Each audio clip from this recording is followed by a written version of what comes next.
Bismillahirrahmanirrahim. Allahümme salli ala Muhammed ve ala Muhammed. Mövzumuz hələ ki Şeyx Səduqun Əl-Əmali kitabında qeyd etdiyi 10-cu hədisin barəsində davam edir.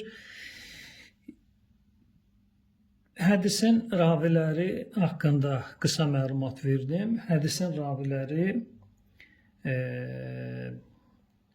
məchul ravilərdir və tərcümə halları yoxdur. Haqlarında nə cərh var, nə tədil var. Ravi də məchul olduğu təqdirdə hədis etibarın itirir, məgər ki, başqa bir etibarlı kəlamda öz təsdiqini taparsa. Onda bu zəif ona dəstək olaraq istifadə oluna bilir. Deməli, hədisin sənədi dediyim kimi məchul, tərcümə halı bəlli olmayan ravilərdən ibarətdir. Fəqət bir nəfər deməli Əhməd ibn Ziyad ibn Cəfər el-Həmədani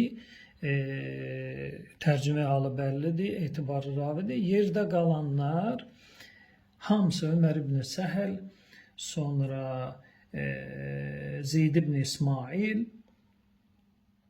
Muaviyə ibn Hişam, Süfyan, Əbdülməlik ibn Ömeyr, Xalid ibn Rib'i, bunların heç biri bizim rical kitablarımızda tərcümə halı yoxdur, məchul ravilərdir. Deməli, 6 ravi məchuldur, tərcümə halı yoxdur. Bu səbəbdən hədis etibarsız və zəif sayılır. Digər alimlərin də bu hədisə yanaşmasını nəzərinizə çatdırın. Qarşımda olan səhifə Seyyid Haşim Bəhraninin Mədinətül Məaciz kitabı 1-ci cild səhifə 119. Deməli, 65 nömrəli möcüzənin hədisidir və o hədisin fəqət mətnin gətirib müzakirə eləməyib. Amma kitabı təhqiq eləyən müəssisə və alimlər Müəssisətül Məarifil İslamiyyə 1413-cü ildən çapdan çıxmış bu Mədinətül Məaciz kitabını araşdırıb təhqiqatını aparan 3 alim buyurur ki, bu hədisin deməli əqul əl-hədis məxduşun min heysul mətni və sənəd. Deməli, hədis həm mətni, həm də sənədi məxduş xədş rical elmi istilah olaraq istifadə olunanda, yəni tənəli, problemli, qəbul olunmaz bu mənalarda gəlir. Deməli, buyurur, əmmə sənəd ləədəm təvsiq ricalihi min qibəl əshab-ı təracim. Deməli, ravilərin tərcümə halını nəql eləyən alimlər tərəfindən bu hədisin raviləri təzkiyə və təvsiq olunmuyublar, məchuldular. Deməli, bu kitabı Mədinətül Məaciz kitabını Müəssisətül Məarif Əl-İslamiyyə çapxanasının çap elədiyi kitabı 3 alim təhqiqatını aparıb, 3'ü də eyni rəydədir. Həmçinin də deməli, bu kitabın tərtibul əmali deyilən bir anlayışı var. Deməli, Əllamə Şeyx Muhammed Cavad el-Məhmudi o kitabı tərtib halına salıb. O Tərtibül Əmali kitabında bu hədisə çatanda, deməli 4-cü cild səhifə 551, hədisin nömrəsi 2208 nömrəli hədisə çatanda buyurur ki, əl-hədis məxduşun min cihətin, min cihətis sənədi vəl mətn. Hədis həm sənədi qəbul duyur, həm də mətni qəbul deyil. Deməli, Əllamə Şeyx Muhammed Cavad el-Məhmudi də bu hədisin həm sənədinə, həm mətninə öz kitabında Tərtib-ül Əmalidə etiraz etmişdir. Deməli, bu hədisin sənədi və mətni alimlərimiz tərəfindən qəbul olunmur. Birinci baxışda mən niyə qəbul olunmuru qeyd etdim. İndi bir sual ortaya çıxa bilər ki, bu ravilər ki var tərcümə halı məchuldur, tərcümə halı rical alimlər tərəfindən qeyd olunmayıb. biraz o haqda ətraflı məlumat verək. Deməli, qarşımızda olan bu kitab Əhməd ibn Həmbəlin Müsnəd kitabıdır. Deməli, 4-cü cild Əhməd Muhammed Şakirin təhqiqatı ilə. Deməli, gəlirik səhifə 18-ə. 18-ci səhifəyə gəlirik. 18-ci səhifə 3749, 3750, 3751, 3752. Deməli, bu hədislərin sənədinə nəzər salaq. Deməli, diqqət edin. Abdurrazzaq Mə'mərdən nəql edir. Mə'mər deyir ki, əxbərəni Əbdülməlik ibn Umeyr, deməli, Əbdülməlik ibn Umeyr ən Xalid ibn Rib'i. Deməli, Şeyx Səduqun nəql elədiyi bu əmali kitabında bu iki ravi gəlir. Əbdülməlik ibn Umeyr və Xalid ibn Rib'i. Və həmçinin aşağıdakı hədisdə yenə də Xalid ibn Rib'i Əl-Əsədi nəql edir İbn Məsuddan. Növbəti hədisdə də deməli Əbdülməlik ibn Umeyr nəql edir Xalid ibn Rib'idən. 3752-də də yenə eyni qaydada Xalid, deməli Əbdülməlik ibn Umeyr nəql edir Xalid ibn Rib'idən. Deməli, haşiyələrə baxsaq, görərik ki, yazır isnadun sahih, isnadun sahih, isnadun sahih, isnadun sahih. Bu 4 hədisin 4-ü də səhih sənəd sayılır Əhl-i Sünnə və Cəmaətin kitablarında. Diqqət cəlb eləyən nədir? Diqqət edin, mən keçmiş görüşdə dedim, ravilər məchuldur və həmən bu məchul ravilər Əhl-i Sünnə raviləridir, Sünni raviləridir. Əhl-i Beyt, Şiyə hədisini nəql edən ravilər deyil. Araşdırma nəticəsində qarşıma ehni sənəd çıxdı. Muaviyə ibn Hişam, Süfyan və o da Əbdülməlik ibn Ümeyrdən, o da Xalid ibn Rib'idən. Yaddan çıxmasın. Muaviyə ibn Hişam nəql edir Süfyandan, Süfyan da Əbdülməlik ibn Ümeyrdən, o da Xalid ibn Rib'idən nəql edir. Deməli, 18-ci səhifə, 4-cü cild Müsnəd Əhməd ibn Həmbəl. Görək həmən sənəd Şeyx Səduqun nəql elədiyi hədisdə öz təsdiqini tapır, ya yox. Diqqət edin. Deməli, Muaviyə ibn Hişam nəql edir Süfyandan, Süfyan da Əbdülməlik ibn Ümeyrdən, o da Xalid Rib'idən. Deməli, sənəd sünni sənədidir, sünni ricalıdır, sünni raviləridir. Onların nəql elədiyi hədisdir ki, bizim Əhl-i Beyt alimləri tərəfindən götürülüb, qeyd olunub, lakin mülahizə qoyulmalı idi ki, sənəd Əhl-i Sünnə sənədidir. Əhl-i Şiyə hədisi sənədi deyil. Deməli, qeyd elədiyim ki, Müsnəd Əhməd ibn Həmbəldə eyni bu sənəd 1, 2, 3, 4 və Xalid ibn Rib'i nəql edir. Deməli, hədisin sənədi tərcümə halı Əhl-i Sünnədə olsa da belə, bu sənəd onlarda səhih də olsa belə, bizim rical kitablarında, Əhl-i Beyt hədisini nəql edən rical kitablarında bu şəxslərin tərcümə halı yoxdur. Deməli, hədis bunu ilə zəif hesab olunur. İndi bir sual verim və ona da cavab verim. Sual belədir ki, yaxşı, bəyəm hədisin sənədində Əhl-i Sünnə və Cəmaətdən kimsənin gəlməsi hədisi zəif mi eləyir? Buna cavab verirəm ki, xeyr.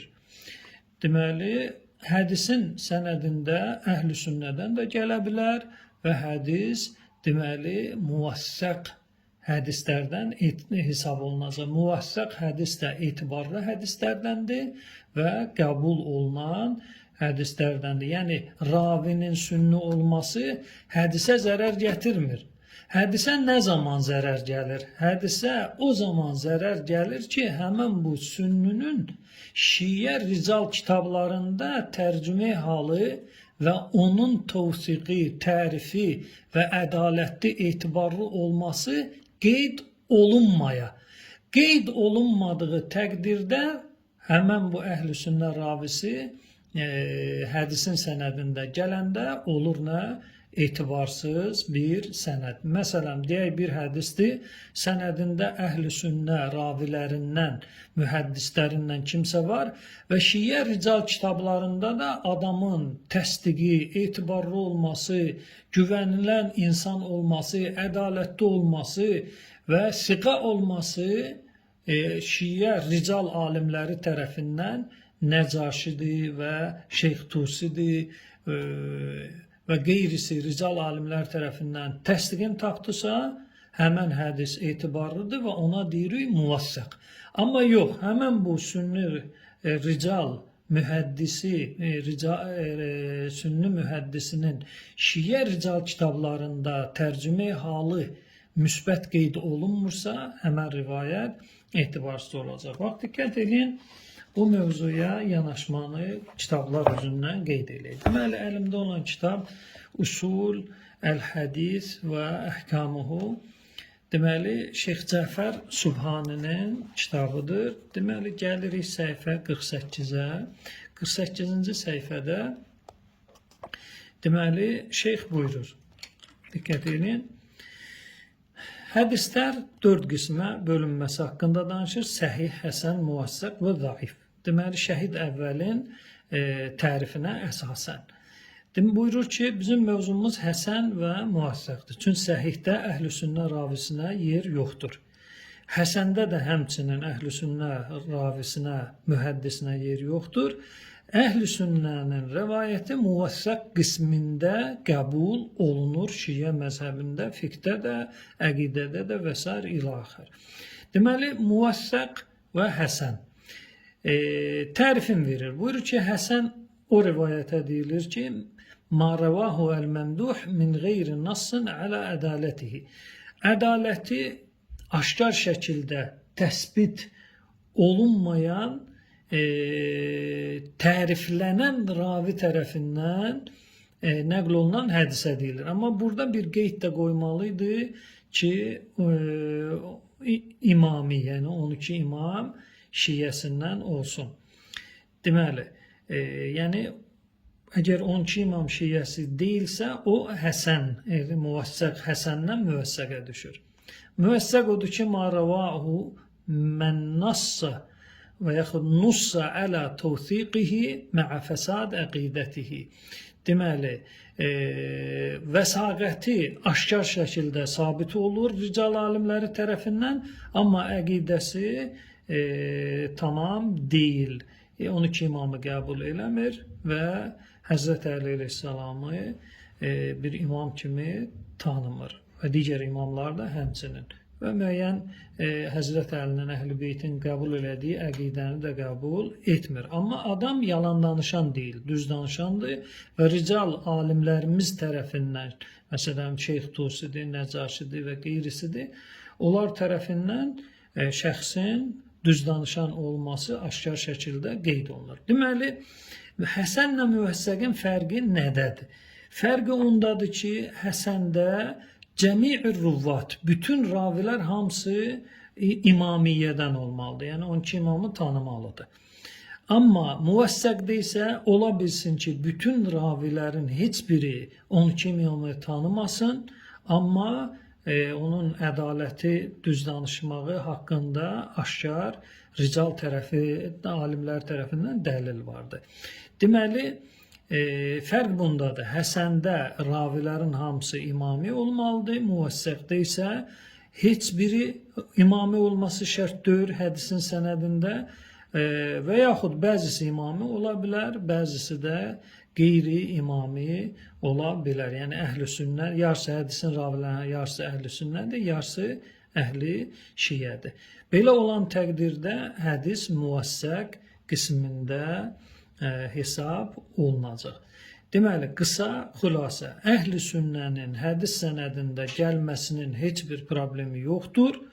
Həmən o əhl-i sünnə mühəddisinin, ravinin tərcümə halı Şiə rical kitablarında, məsələn, Şeyx Tusinin Fihristində, sonra Nəcaşinin ricalında, Əllamə Hillinin xülasəsində, İbn Davudun rical kitabında və s. digər rical kitablarında o sünnə mühəddisinin tərcümə halı müsbət təriflə, ədalətlə qeyd olundusa, o şəxsin sənəddə gəlməsi heç bir problem yaratmır. Hədis mötəbərdir, qəbuldur. Adınasa ya muvassaq deyərlər, ya da qavi. Hədisun qavi və yaxud hədisun muvassaq. Deməli, qeyd etdiyim kimi, hədisin sənədində əhl-i sünnənin gəlməsi hədisə ziyan gətirmir dediyim şərtlə. İndi misallar çəkək. Deməli, qarşımda olan kitab Nəcaşinin Rical kitabıdır. Həmən bu kitabda səhifə deməli 52-də 116 nömrəli tərcüməyi hal. 116 nömrəli tərcüməyi hal. Deməli, Şeyx-i Nəcaşi bizim ən böyük rical alimlərimizdəndir. Ravilərin tərcüməyi halını qeyd eləyir. Buyurur, Hüseyin ibn Əlvan el-Kəlbi. Deməli, Hüseyin ibn Əlvan el-Kəlbi Mevlahum Kufiyyun Ammi. Deməli, Ammi rical kitablarında gəldisə, Rəculun Ammiyyun, Muhaddisun Ammiyyun, yəni əhli sünnədir. Şiyə deyil. Ammi kəlməsi işarədir sünni olmasına şəxsən. Deməli, Hüseyin ibn Əlvan el-Kəlbi sünnüdür. Siqətun. Adam etibarlıdır, güvəniləsidir, hədisi də qəbul olunur. Bu bir misal. Həmən kitabdan gəlirik digər bir səhifəyə. Deməli, 104-cü səhifə, 271 nömrəli tərcümə hal. Əsram ibn Havşəb Əl-Bəcəlli Ammiyyun. Deməli, Əsram ibn Havşəb sünnüdür, şiyə deyil, heç bir imamı qəbul eləmir. Amma siqətun, adam düz danışan və etibarlıdır və güvəniləndir. Yəni, sünni hədisin sənədində gəldisə, bu sünnünün hədisin sənədində gəlməsi heç bir hədisə zərər ziyan gətirmir. Hədis muvassaq və yaxud qavi dərəcəsi ilə hesablanır və qəbul olunur, əməl olunur və etibarlı sayılır. Bu bir kitab. Gəlirik digər bir kitaba. Deməli, məşhur fəqihlər, ulamaların istifadə elədiyi Vəsail-i Şiə kitabı 30-cu cild. Deməli, Hürrül Amilinin sonda araşdırması var. Deməli, burada əvvəl bu mövzunun adına gələk. Deməli, Əhval-ı Rical, faidə sani əşər, 12-ci fayda, Əhval-ı Rical, ravilərin tərcüməyi halın qeyd eləyir. Gəlirik səhifə 322-ci səhifəyə.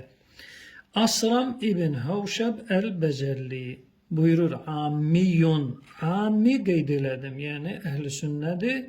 Siqatun, etibarlıdır, güvəniləndir, hədisi məqbuldur. Qaləhul Əllamə, Əllamə təsdiqləyib adamı və Nəcaşi, həmçində Şeyx-i Nəcaşi təsdiqləyib. Və sonuncu misalımızı da qeyd edeyim. Deməli, Seyyid Xoyinin Əl-Mufid min Mu'cəm Ricalil Hədis, Seyyid Xoyinin Rical hədisinin xülasəsi çıxarılıb Şeyx Muhammed Cəvahiri tərəfindən. Şeyx-il Cəvahiri bu cilddə Seyyid Xoyinin kitabının xülasəsini qeyd edir. Diqqət eləyin, səhifə 188-ə nəzər eləyək. Deməli, Hafs ibn Qiyas. İbn filan min əshab-ı Sadiq vəl Kazım. Deməli, İmam Cəfər Sadiq əleyhissalamı görüb, İmam Kazım əleyhissalamı görüb. Deməli, Harun Abbasi xəlifəsinin qazisi olub Bağdadda, sonra Küfədə. Diqqət edin. Ammiyul məzhəb. Qət qoyuram. Ammiyul məzhəb. Adam sünnüdür. Ammiyul məzhəb. Hafs ibn Qiyas. Ammiyul məzhəb sünnüdür. Sünni məzhəblidir. Ammiyul məzhəb. Hökmü siqatun. Siqa etibarlıdır. Güvəniləndir, hədisi qəbuldur. Və əmiləti taifə bir rivayatihi. Deməli, Şiyə məzhəbinin alimləri Hafs ibn Qiyasın rivayətlərinə əməl eləyiblər. Deməli, yenə sualı təkrar edirəm. Hədisin sənədində sünnünün gəlməsi hədisin sənədinə heç bir ziyan gətirmir.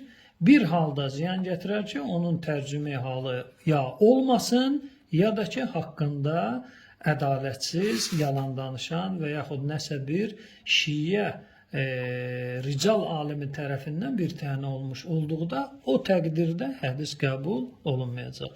Vəssalamu aleykum və rəhmətullahi və bərəkatuhu.